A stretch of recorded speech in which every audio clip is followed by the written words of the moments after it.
Hey, it's NPR's Book of the Day. I'm Andrew Limbong. In a lot of ways, the passage of time can make reporting tough. People scatter, information gets lost, that sort of thing. But sometimes time can make reporting easier. People are ready to talk. Maybe they've got nothing to lose anymore. That was the case for former NPR reporter Barbara Bradley Haggerty when she started reporting on Benjamin Spencer, a man serving a life sentence in prison for a crime he says he did not commit. She's written a book about it called Bringing Ben Home. And in this interview with NPR's Elsa Chang, she talks about how, even after all of this reporting about the criminal justice system and how simply unfair it can be, she's still optimistic about reform. That's ahead.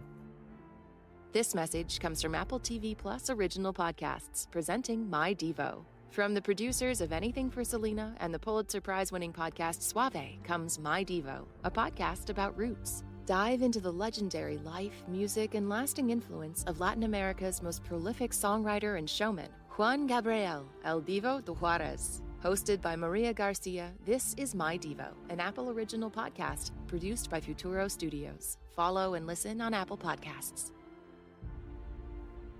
In 1988, Benjamin Spencer was sentenced to life in prison for a brutal robbery and murder he has always insisted he did not commit. Spencer spent the next 34 years in prison, dashing off letters almost every day to his wife, his friends, lawyers, to anyone who would listen, claiming his innocence. He finally did walk out of prison in March of 2021, and he may finally be exonerated in the coming days. My former NPR colleague, Barbara Bradley Haggerty, spent years reinvestigating Spencer's case. What drew me to Ben's story is that it showcased it's so easy to convict an innocent person, and it's nearly impossible to undo the mistake. Especially for a Black man in America. Haggerty writes about this in her new book, Bringing Ben Home. I mean, what was so interesting is you showed that, it was a confluence of failures in the justice system that convicted Ben Spencer. Witnesses lying for money, a jailhouse informant lying for early release, mistakes by police and by prosecutors, implicit bias at so many points in the case. And you show how, after all of those failures, winning one's freedom in this system depends on sheer luck in so many aspects. Talk more about that. Yeah, it's so true. That was kind of one of the most disturbing things.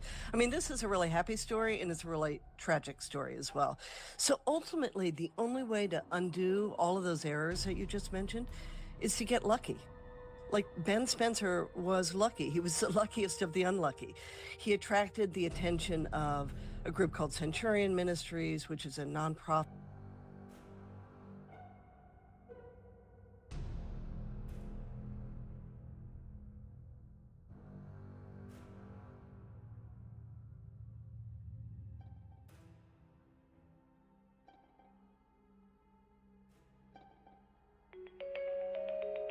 Hey. He persuaded a judge that he was innocent. That was kind of one of the most disturbing things. I mean, this is a really happy... Spencer. Witnesses lying for money, a jailhouse informant lying for early release, mistakes by police and by prosecutors, implicit bias at so many points in the case. And you show how, after all of those failures, winning one's freedom in this system depends on sheer luck in so many aspects. Talk more about that. Yeah, it's so true. That was kind of one of the most disturbing things. I mean, this is a really happy story, and it's a really tragic story as well. So ultimately, the only way to undo all of those errors that you just mentioned is to get lucky.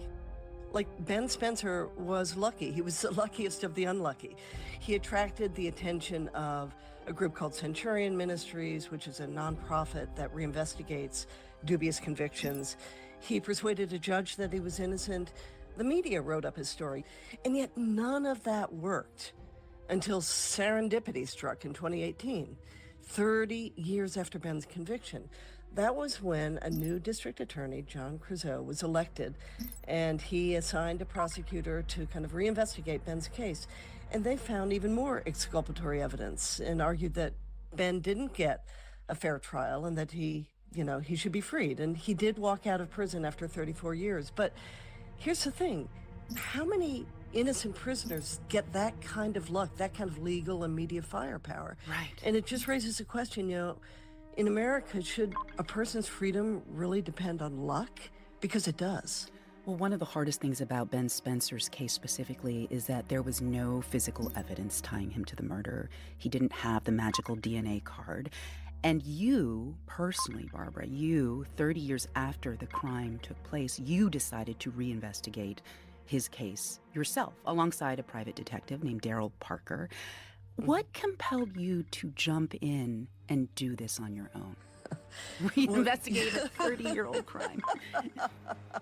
Well, you'll understand this. It was like a riveting story, right? Great characters, legal complexities, and even though it was pretty clear that Ben was innocent, there was virtually no way out. I mean, that is an amazing story.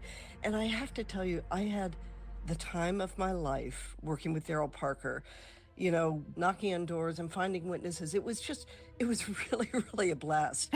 But here, it really was. I mean, it really was. But here's what surprised me.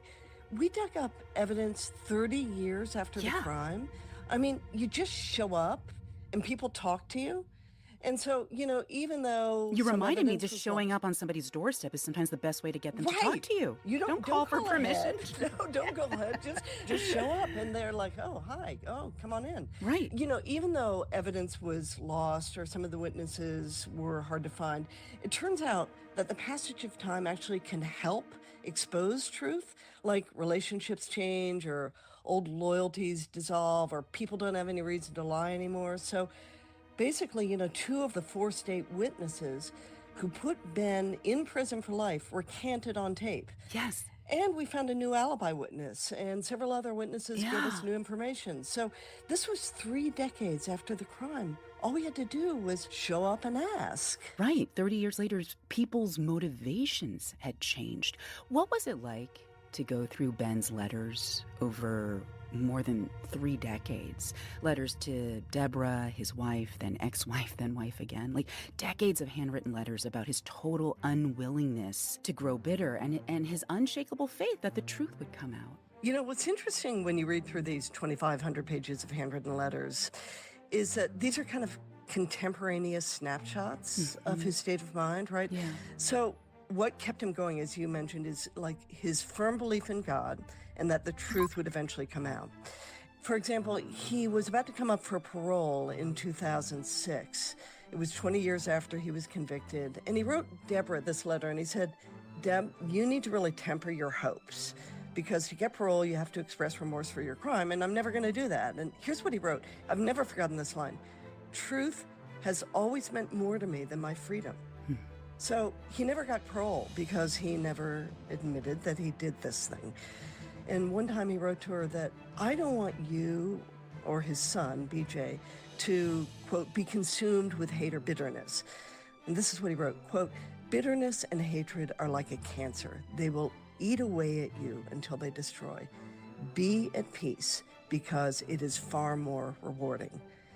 And you read these things and you go, well, I sure wouldn't have written that after 20 years, 30 years in prison. I know. I think my spirit would have completely disintegrated. I was just in awe of the tremendous faith he had in the truth. Well, Barb, you have painted a portrait of a criminal justice system that places greater value on finality rather than on truth. And I'm wondering, after years of examining all the flaws inside the system that deliver wrongful convictions and take people's lives away from them, were you left with more hope or less hope that this system can change? Oh, absolutely. I'm an optimist. More hope. Okay. Truly. I mean, look at how far we've come in 40 years. People back then just assumed that if you were arrested and tried, you were guilty. And, thanks to DNA, we know absolutely that witnesses misidentify people and informants make things up, police coerce confessions, that kind of thing. But what you're seeing across the country is that courts and legislatures are putting in guardrails. And guess who is at the forefront of this reform? Texas. It's done more than any other state to prevent wrongful convictions. Prosecutors can't hide evidence. They have to hand over all their files to the defense. They can't use jailhouse informants unless they can corroborate their accounts. Police interrogations are recorded, so there's less chance of manipulation or false confession. So Texas has done more than anyone else. to fix the system, but others are following, and I'm optimistic about that. Things are better, not perfect, but they are better. Barbara Bradley Haggerty's new book is called Bringing Ben Home: A Murder, a Conviction, and the Fight to Redeem American Justice. Thank you so much for this tremendous book, Barb, and for this conversation. Oh, thank you, Elsa.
link online.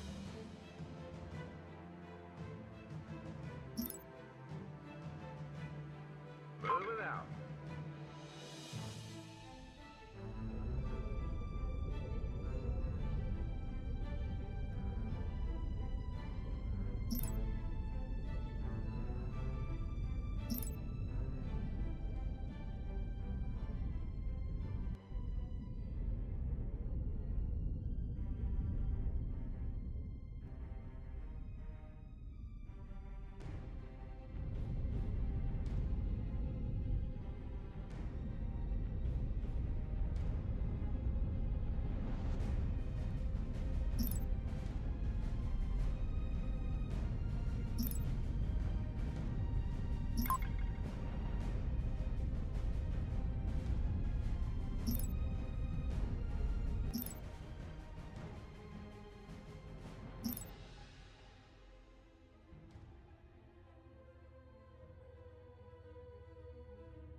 Hey, it's NPR's Book of the Day. I'm Andrew Limbong.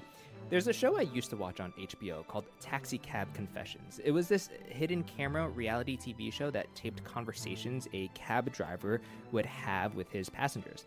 And it's interesting how much the passengers opened up, how we talk to strangers in ways we would never think about talking to the people closest to us.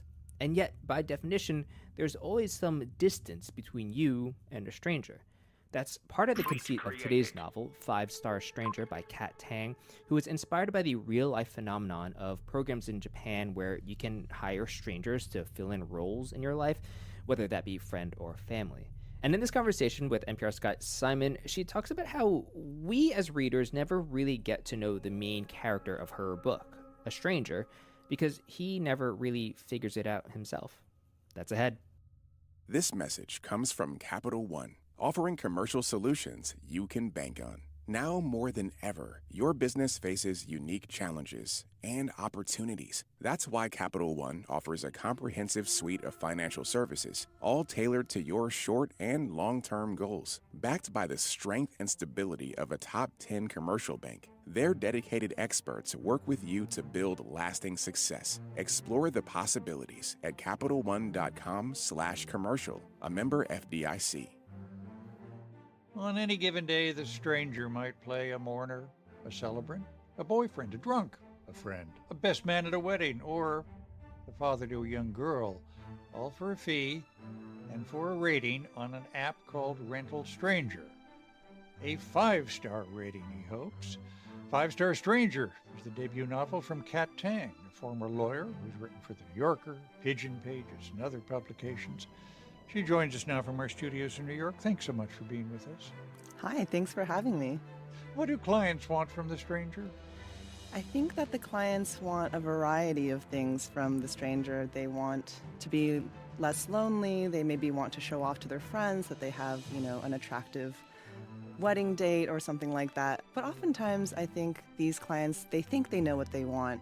And when they get exactly what they want, they're somewhat disappointed or they want more. Funerals and weddings are a staple, but also more complicated situations, aren't there? Yes, so one of the... Did I say more complicated?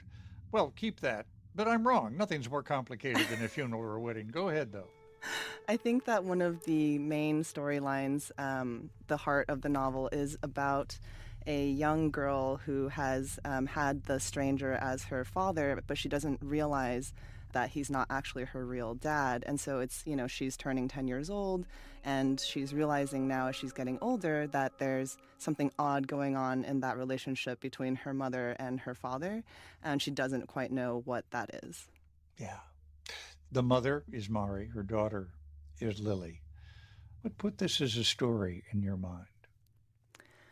Yeah, so I had first heard of rental families as a phenomenon in Japan, and something about that stuck with me through the years. When I began working on this novel, it was really that idea of what is it like to rent someone for an hour, 2 hours, and then, who is that person that you are renting who can play any role immediately? How observant must they be? What kind of life do they live that they can pretend to be other people?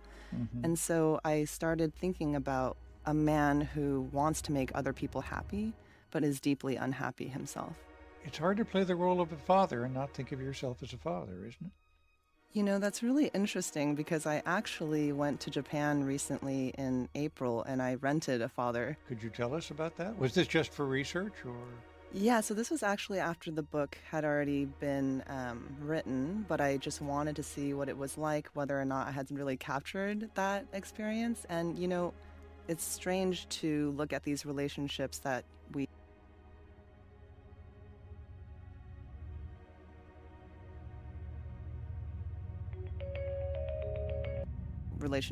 take years or a lifetime to really after the book had already been written, but I just wanted to see what it was like, whether or not I had really captured that experience. And, it's strange to look at these relationships that we take for granted, relationships that take years or a lifetime to really form, such as being a father or being, a brother, something like that. And what does it feel like to pretend at that for an hour or 2 hours? And so when I was in Japan, I rented this father for 2 hours. And it made me rethink my own relationship with my real father, because I ended up asking this rental dad things that I've never asked my real dad. And so we have this blueprint, this idea of what a relationship is like, and we don't actually follow that in our real lives, but we can follow it with a stranger.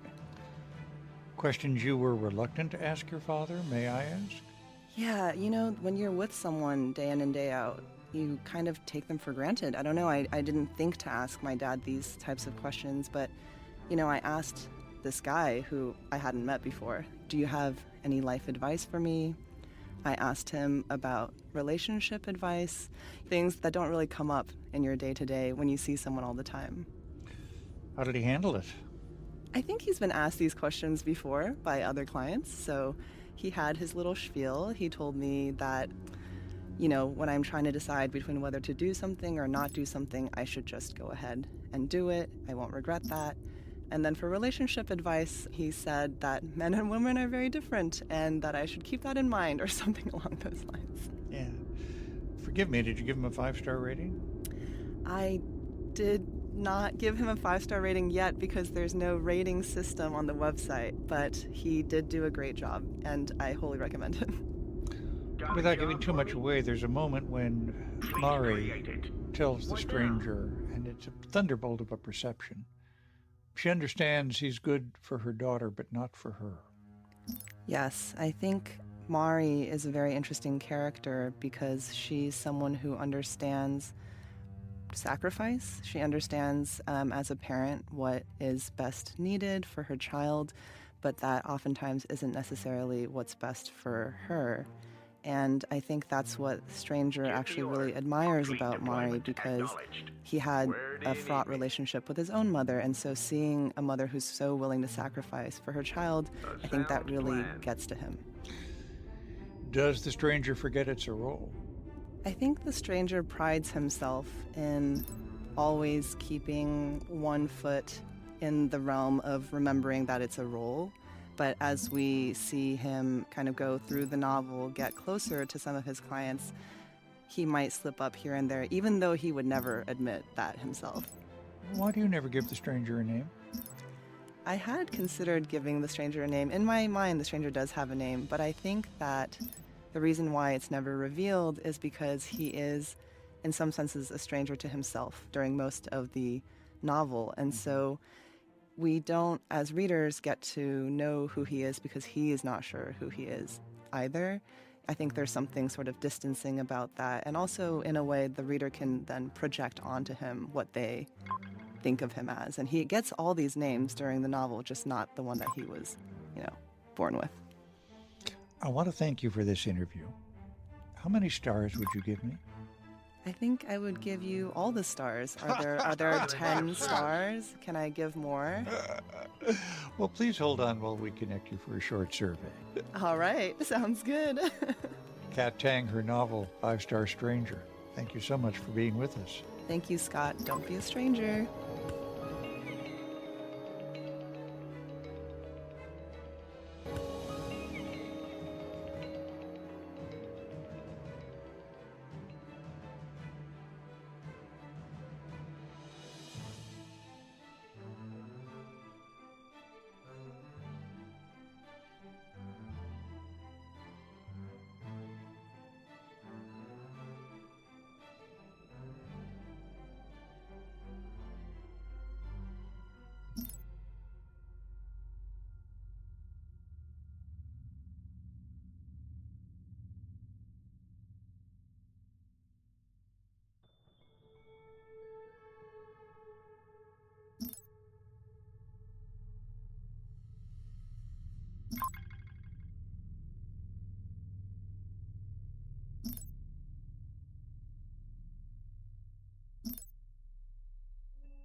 need more Endurium.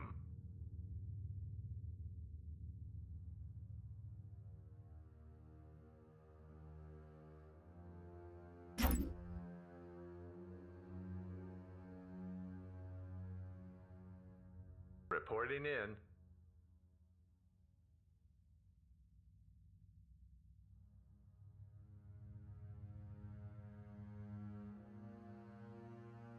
The battle is lost.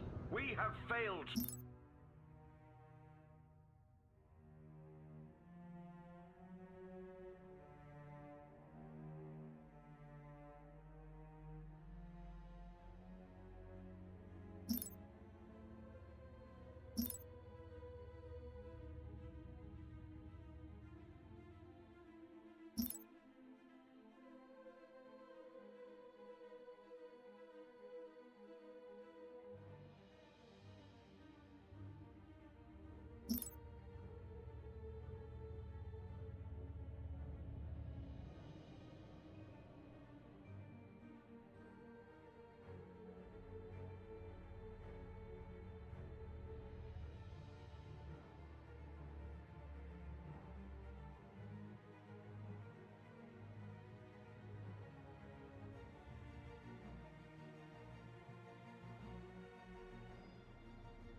A colonizable planet has been discovered.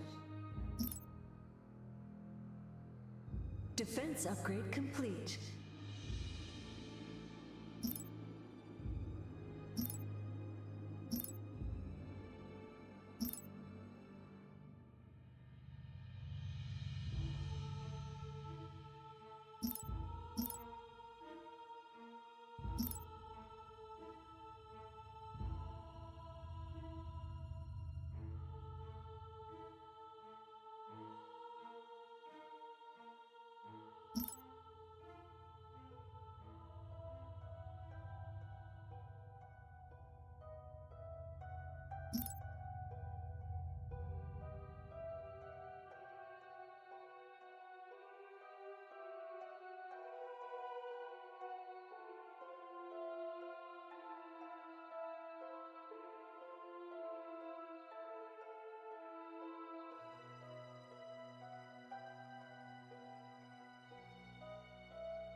A colonizable planet has been discovered.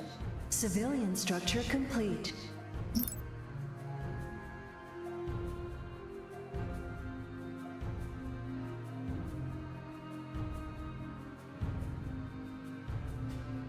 We are exiles no longer.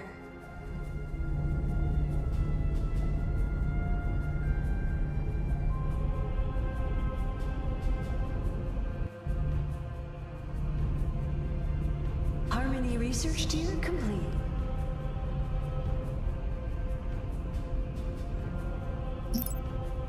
Not enough crystal.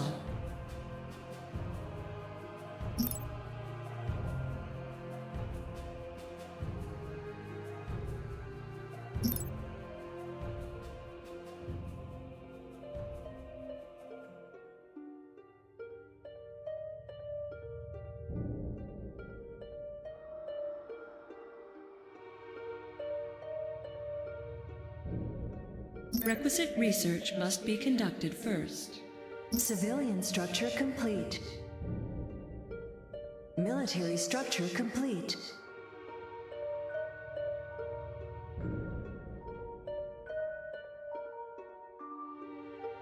Logistics upgrade complete.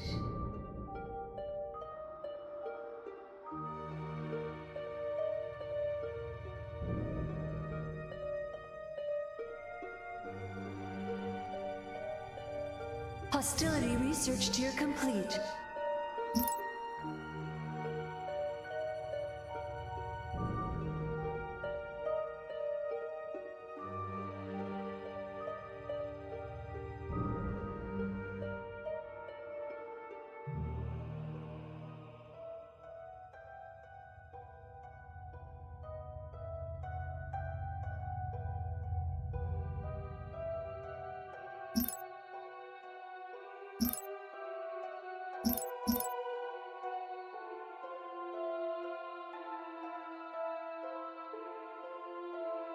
Military structure complete. A colonizable planet has been discovered. Our vengeance is yours.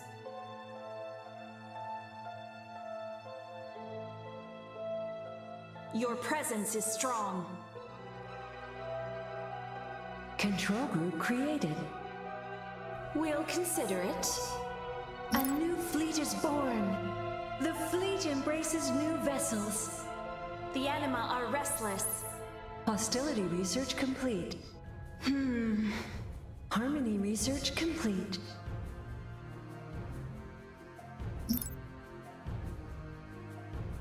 Your presence is strong.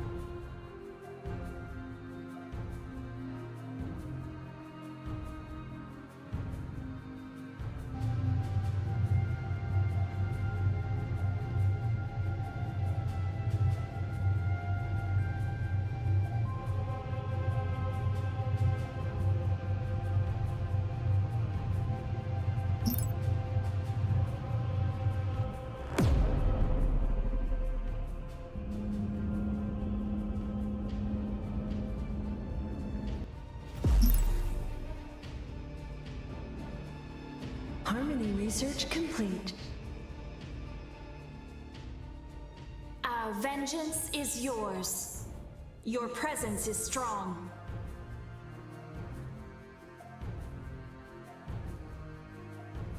The anima are restless. Exotics have been unveiled by our scryers. Your presence is strong. The anima are restless. Our vengeance is yours.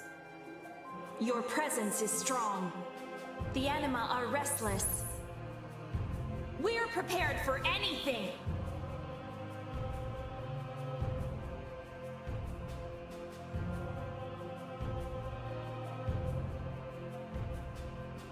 The anima are restless.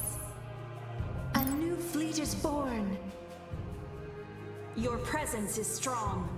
What do you desire? A new fleet is born.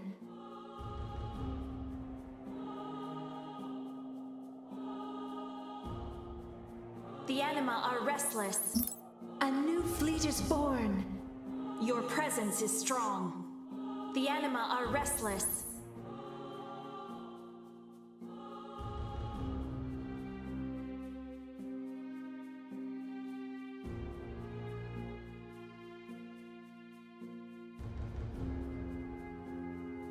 Our will shall be done. Your presence is strong.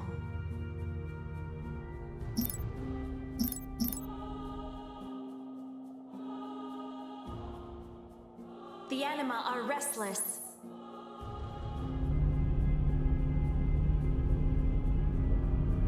All power to jump drive.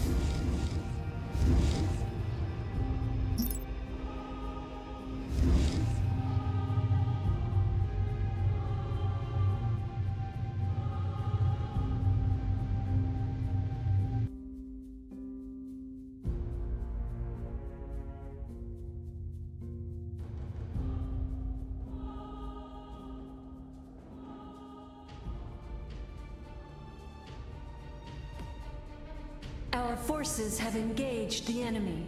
We sense you. We are one. Your presence is strong. Last chance to surrender.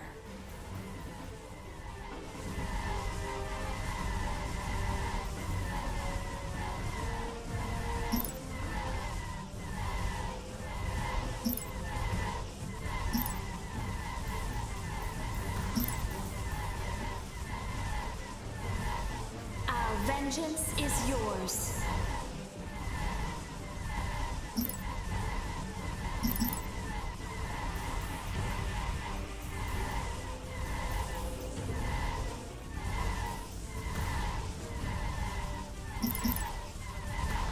Hostility research required to unlock more fleet supply.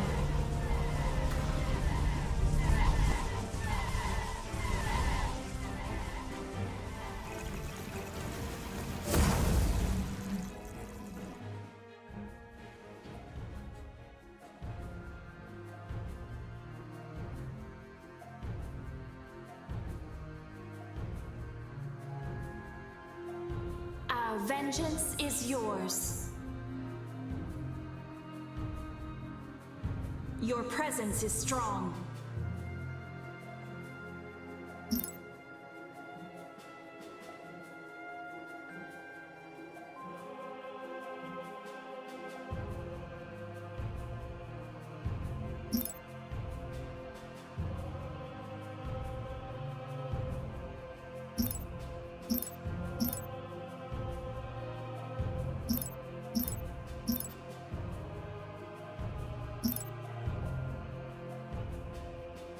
The anima are restless. Our vengeance is yours. Hostility research complete. Your presence is strong. The anima are restless.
The completion of this item makes us stronger. Our vengeance is yours.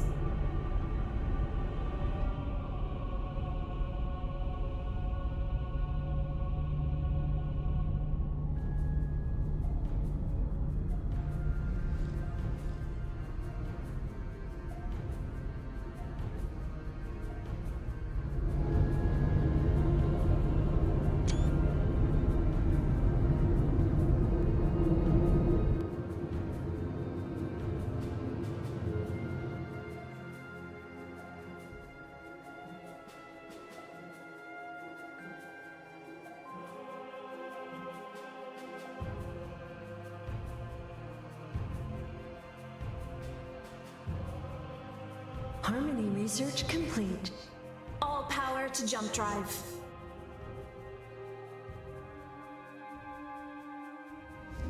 Hostility research complete.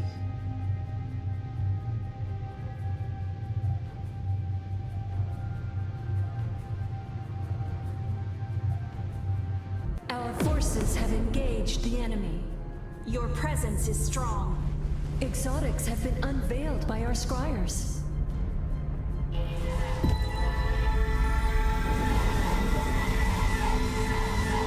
Harmony research complete.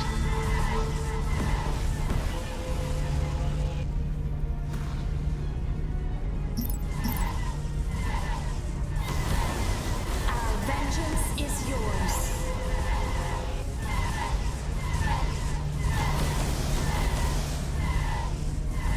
Hostility research complete.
presence is strong.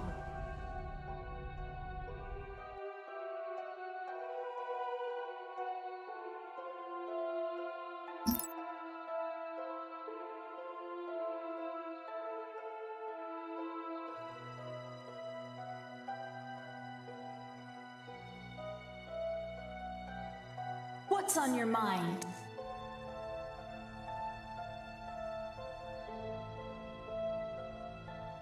We answer the call. Our will shall be done.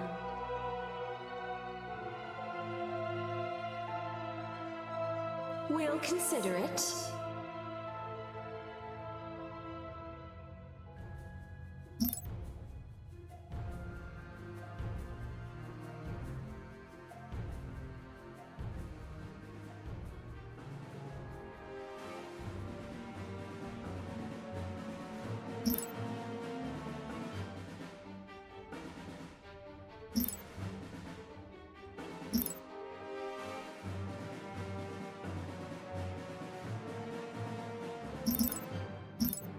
Your presence is strong.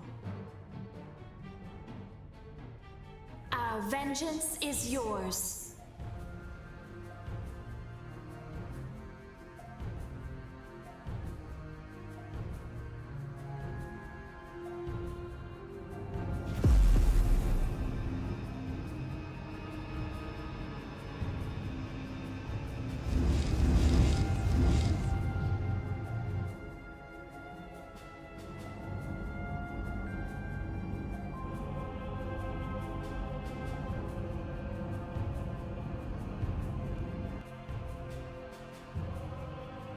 Your presence is strong.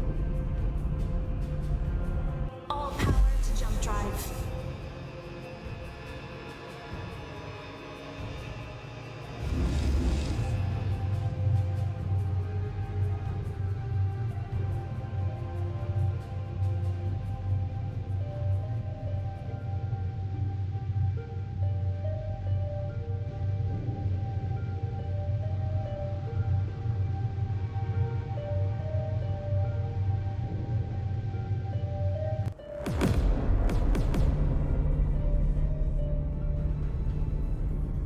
Hostility research complete.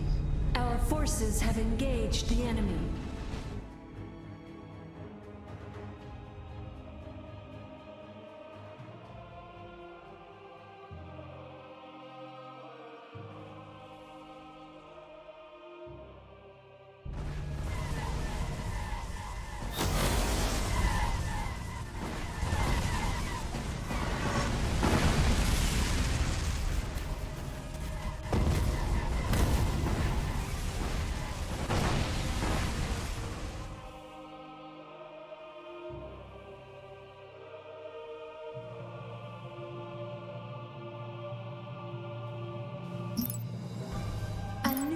Is born. Hostility research complete. Our vengeance is yours. Your presence is strong. We sense you.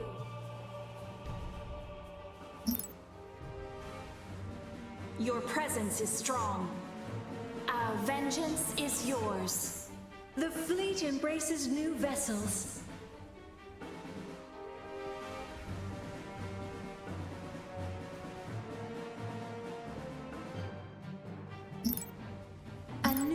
Is born.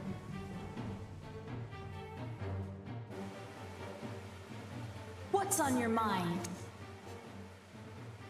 Hostility research complete. Show me the path. Awaiting your will. A new fleet is born. Your presence is strong.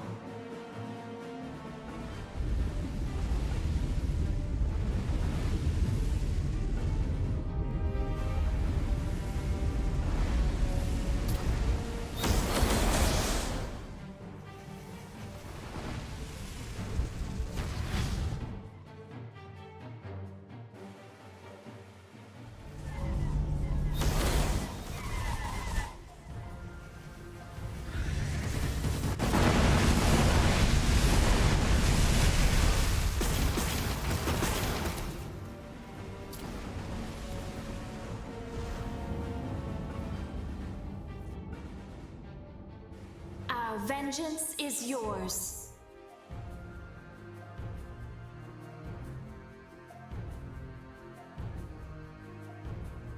Our will shall be done.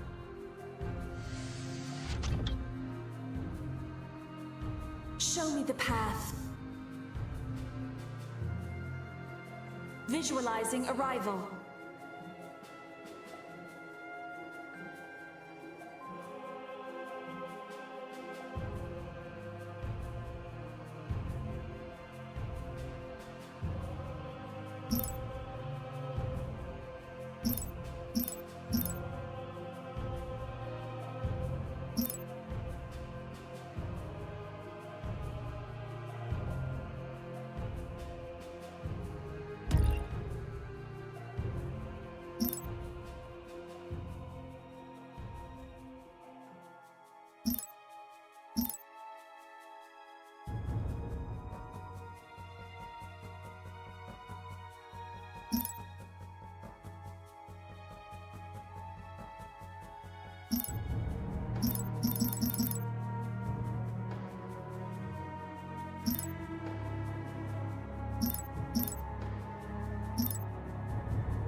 Harmony research complete.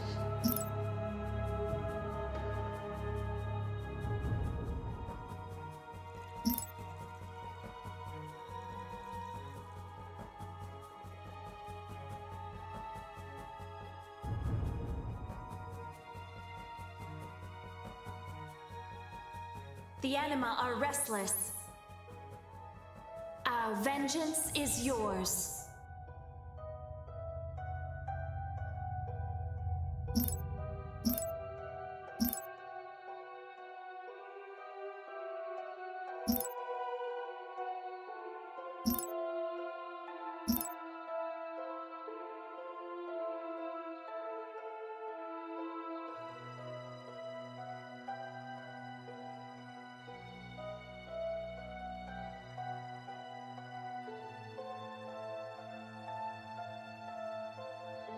Planet item ready.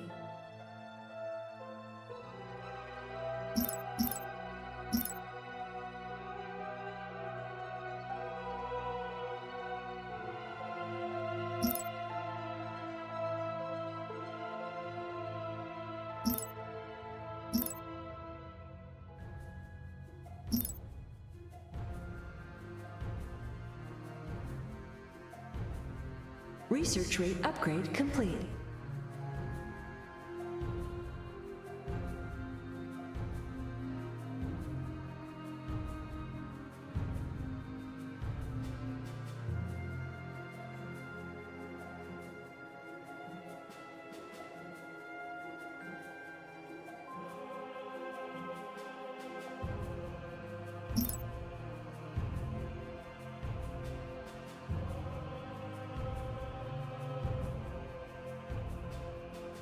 Your presence is strong.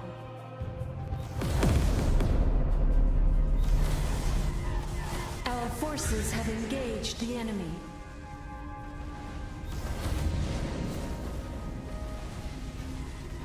Planet item ready.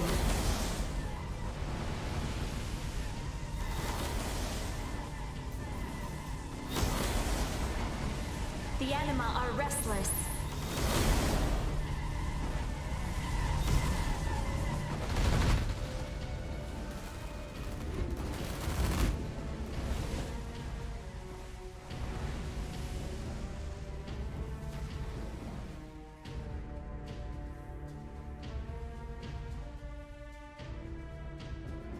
What lies before us? For the unity!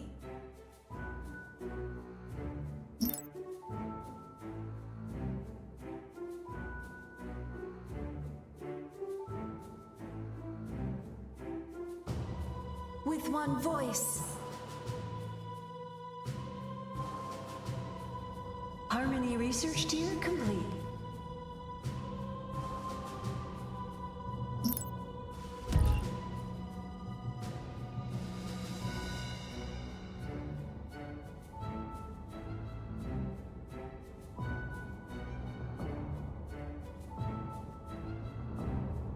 Initiating phase jump.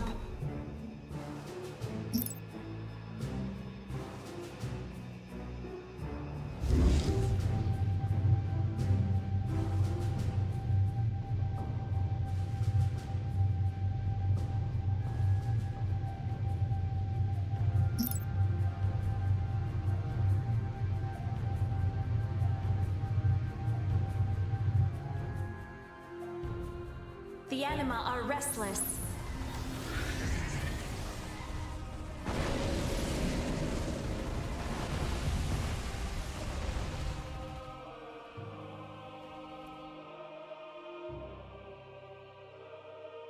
We are listening for the unity.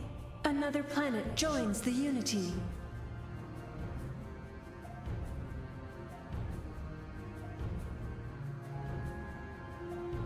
Harmony research complete.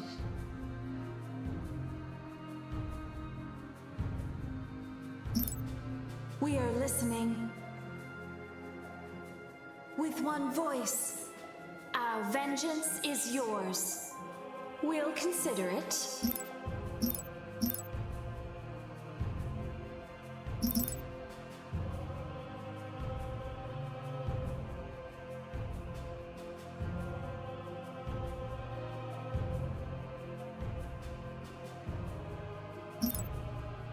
More credits are required.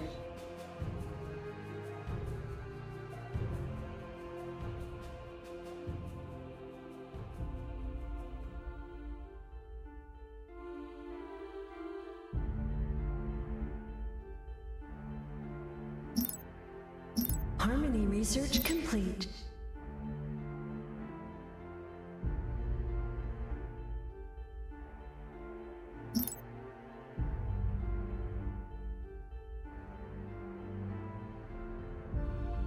The anima are restless.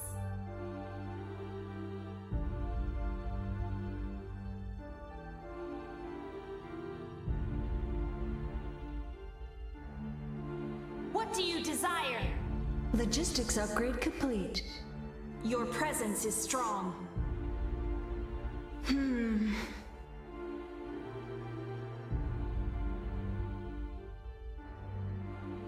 What lies before us?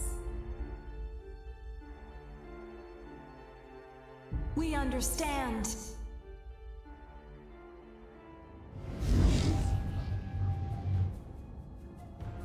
Initiating phase jump.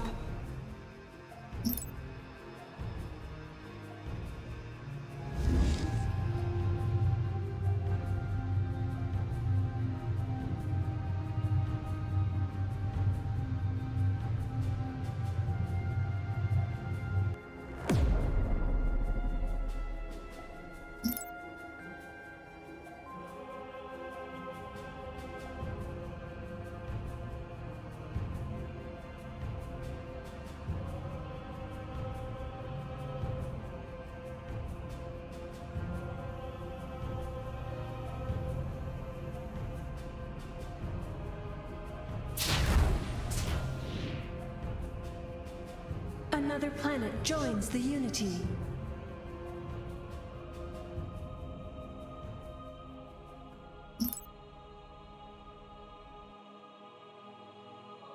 Your presence is strong. Our will shall be done.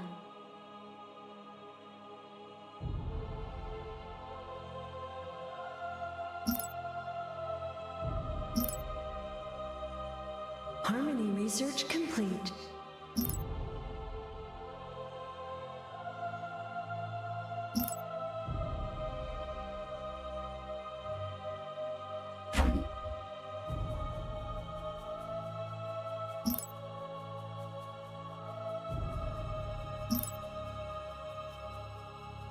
More credits are required. Exotics have been unveiled by our scryers.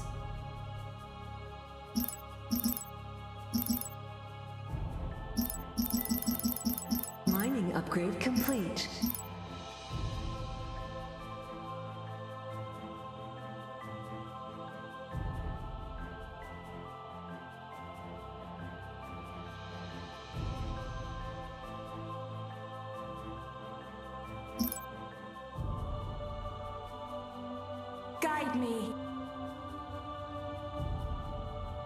Show me the path.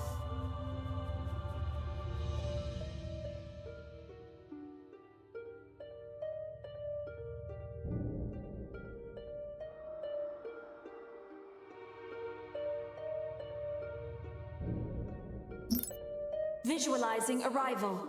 Planet item ready. Sacrifice begun. The Unity's needs have changed. What needs revealing? Visualizing arrival. Sacrifice begun. The Unity's needs have changed.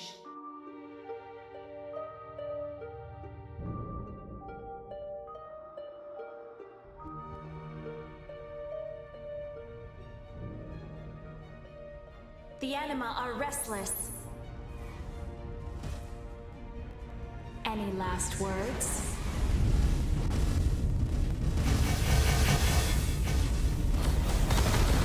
Forces have engaged the enemy.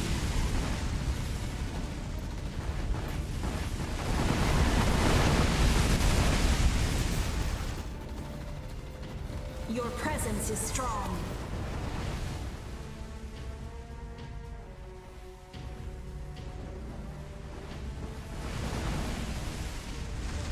Last chance to surrender.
Our vengeance is yours.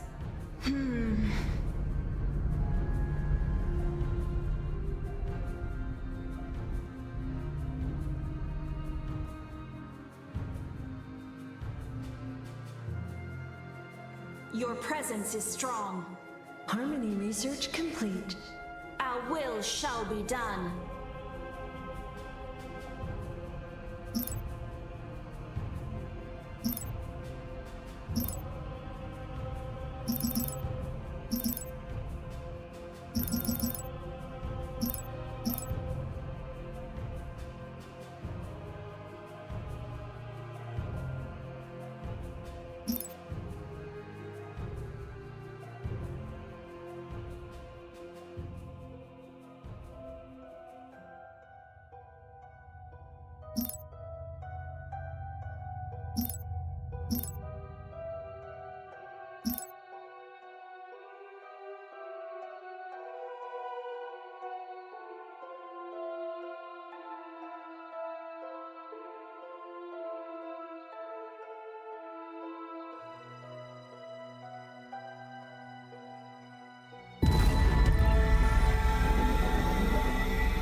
The anima are restless. Mining upgrade complete.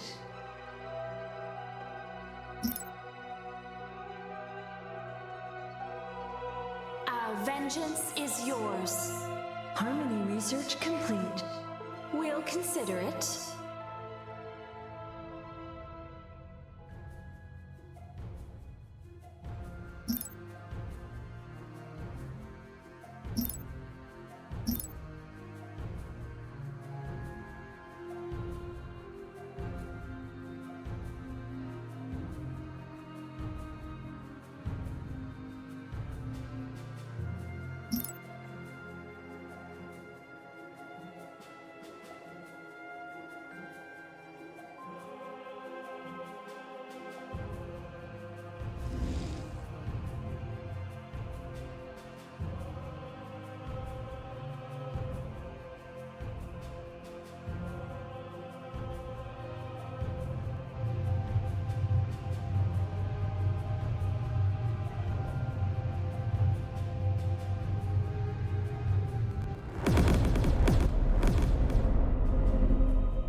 Your presence is strong.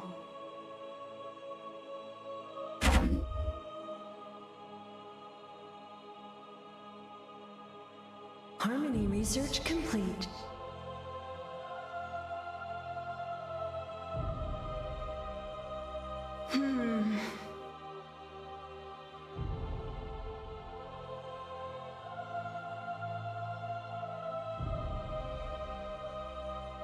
Our will shall be done.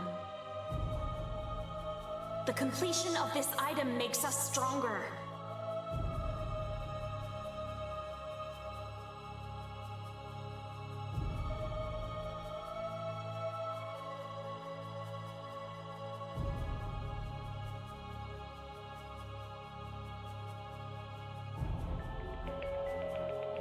Hey, it's NPR's Book of the Day. I'm Andrew Limbong. Today's interview isn't supposed to be a funny one. It's about a pretty serious book, actually. Midnight in Moscow is a memoir by John J. Sullivan, the former ambassador to Russia, about his time at the post dealing with Vladimir Putin. Like I said, pretty serious stuff. But in this interview with NPR's Mary Louise Kelly, he relays this anecdote where he's dealing with the Russian state apparatus. We'll consider it. It's almost farcical how not slick with it, how kind of goofy the Russian officers in charge of keeping tabs on him are. But they're not so inept that the U.S. shouldn't take them seriously. John J. Sullivan lays out his thoughts on approaching Russian aggression after the break. This message comes from Capital One, offering commercial solutions you can bank on. Now more than ever, your business faces unique challenges and opportunities. That's why Capital One offers a comprehensive suite of financial services, all tailored to your short and long-term goals. Backed by the strength and stability of a top 10 commercial bank, their dedicated experts work with you to build lasting success. Explore the possibilities at CapitalOne.com/commercial, a member FDIC. Very few Americans have sat down one-on-one across a table from Vladimir Putin. Even fewer have negotiated with the Kremlin on behalf of first a Republican president and then, in short order, his Democratic successor. Our next guest has. John Sullivan served as U.S. ambassador to Russia from 2019 to 2022, appointed by then-President Trump, asked to stay on in the job by President Biden. He writes about it in Midnight in Moscow, a memoir from the front lines of Russia's war against the West. When I spoke with Ambassador Sullivan, I asked, does Putin's image of a ruthless but effective ex-KGB thug, does that square with reality? Yes, but he doesn't give that appearance in person. He wants to strike a pose of such strength and confidence that he doesn't have to bluster. As I write in the book, he talks in a soft voice, but he makes it clear that he's in charge. He shows up late. He talks about what he wants to talk about. He kept you waiting, right? Yeah, he keeps everybody waiting, even the Pope. So I'm in good company. What's on your mind? But he, when he's got this famous swagger that he walks with his right hand close to his hip and it doesn't move while his left arm swings, and the story that is told in Russia and that I'm sure he likes is that it's his KGB training to have his hand close to his sidearm on his hip. He gives the impression of being a gangster, but a classy gangster. It's sort of a Michael Corleone speaking in soft tones in the shadows. More credits doesn't are have required. to move fast for anybody. He's in charge. You say that the key to understanding him is realizing how very proud he is to call himself a Chekist. Can you briefly explain what that means? So the Cheka was the secret police founded at the start of the Russian Revolution by Lenin, and the founder himself, Felix Dzerzhinsky, became the notorious enforcers of Lenin and the revolution as the secret police. They traced their lineage back to Ivan the Terrible's day, when the Oprichniki were Ivan the Terrible's bodyguards, and they rode big black horses and wore black leather coats. And the Cheka, and Chekists to this day, are identified with wearing black leather coats like Civilian KGB structure did. complete. So the Czech lasted for, I believe, 4 years, 5 years. Mm-hmm. It had multiple successors thereafter, NKVD, KGB, and then the KGB is split into the FSB and SVR. Putin is raised in that culture. He is Exotics of have been unveiled the by our KGB. scribes. He identifies research as complete. a Czechist. And he famously says there is no such thing as a former KGB man. We shall overcome. Once you're in, For the you're unity. in. It's a lifer. You're a It's a lifer. lifer. Is it time? And that's definitely his view. Tell the story. I'm thinking We'll you had to deal with all consider kinds it. of challenges, from tensions between the Kremlin and the White House down to just ordinary life in Russia. Tell the story of trying to buy an iPad in Moscow and what you took from it. So I had an old iPad that I brought with me from We'll the United States consider when I it. arrived as ambassador. The anima and it are was restless. my link to back Civilian home. I structure did complete. Zoom calls with my family from the iPad, but it was old and it conked out. And I needed a new iPad, and I spoke to the security folks at the embassy, and it was going to take months for All me. power This is to during jump drive. to get an iPad shipped to me in Moscow. So my alternative was to go to an electronics store in Moscow and buy an Apple iPad. Now, everyone knew, I knew, that as soon as I bought that iPad, that it would be penetrated by the security services, so I could never, for example, ever bring it to the embassy. I would only use it the way I had used my old Civilian iPad. structure complete. So I went to the electronics store on a Saturday morning unannounced, and my bodyguards came in and translated for me, and there were big stacks of exactly the type of iPad I wanted. And I walked over to a stack, I pointed at the stack, and I pointed at the iPad that I wanted. Because I had bodyguards and I needed translation and my face as the ambassador, Our They saw you vengeance coming. is they saw me yours. coming, but We'll they had to do a consider little it. bit of a scramble because they didn't The want to anima just are give restless. me the iPad. So the clerk said, "We'll take it and you can pick it up tomorrow." And there were other people who were coming into the store, taking iPads from the same stack, going to the All checkout power line, to jump paying for them drive. and walking out. I said, "No thanks. I'll just take this right now. I'll pay for it." No. I said, Another "Sorry, planet joins the this unity. isn't ready for you." And I immediately knew it didn't take a sleuth to figure out what was going on, that they needed to make certain arrangements for my iPad. They said, "You'll wait very little time." So rather than fight, I just realized what was going on. Harmony And I research said, complete. "Okay." And I went back to the embassy and told our security folks, and everyone just sort of chuckled. What my reaction, though, was I would have thought that they had more sophisticated ways to access my iPad rather than such a blunt, "No, pardon us while we load what we rewired need." this completely. And they should have had a better way of accessing my laptop than just being so blunt about it. But they don't care. They are dedicated. They, the Russian government, the FSB, and their counterintelligence section that smothers the U.S. Embassy. They have thousands, colonizable planet has approaching been discovered. 10,000 officers, somewhere between 7,000 and 10,000 officers, whose sole job is to smother the U.S. Embassy in Moscow, follow every person, diplomat, family member, spouse, young child who leaves the compound. And getting access to my iPad was part of that mission. When you did wrap up your Our service, vengeance you is wanted to write a yours. cable back to Washington, kind of taking stock of what you had experienced and what you learned. And you lay out a bunch of observations. I want to focus you on one. That the strategy for the U.S. has to be a form of 21st century containment of Russian aggression. Practically speaking, what does that actually look like? Here's what I'd say. We need to have not just a strategy for the Russian war in Ukraine, but for Russia and its aggression.